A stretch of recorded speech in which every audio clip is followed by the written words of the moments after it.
Tu veux postuler à l'étranger ou dans une entreprise internationale? Alors faire un CV en anglais, c'est souvent indispensable. Mais attention, ce n'est pas juste une traduction de ton CV français. Dans cette vidéo, je vais te montrer comment faire un vrai CV en anglais, adapté au code anglo-saxon, avec un exemple concret sur CV Créa. Sur CV Créa, tu peux partir de zéro ou importer directement ton ancien CV pour aller plus vite. Tu peux aussi utiliser l'outil IA intégré pour traduire automatiquement ton CV, mais pour qu'il fonctionne vraiment à l'international, il faut l'adapter à ce que les recruteurs anglophones attendent. Je vais te montrer comment structurer ça à partir du modèle que j'ai juste ici. Quelles sont les rubriques d'un CV en anglais? D'abord, tu as le personal details. Tu mets ton prénom, ton nom, ton adresse mail pro, ton numéro avec indicatif et c'est tout. Pas de photo, pas d'âge, pas de statut marital. Ensuite, tu as le professional summary. C'est un petit paragraphe pour résumer ton profil en quelques lignes. Je vais te mettre un exemple juste à l'écran. N'hésite pas à mettre pause pour le lire. C'est la première chose que le recruteur lit, alors fais-le accrocher.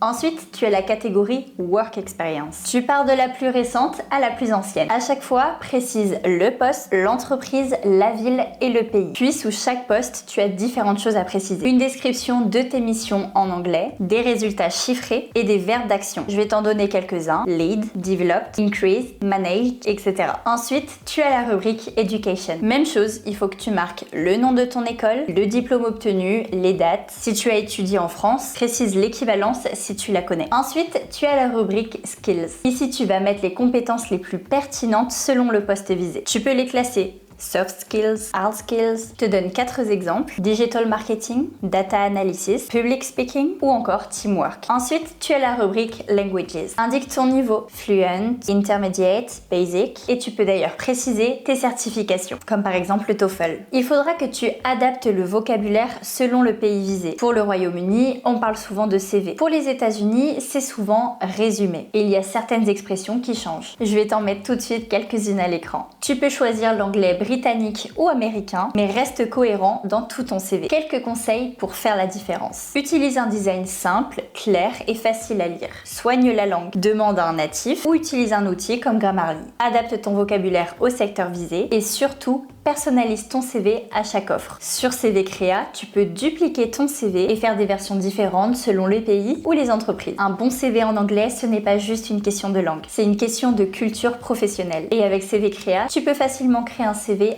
adapté aux recruteurs internationaux. À bientôt sur CV Créa.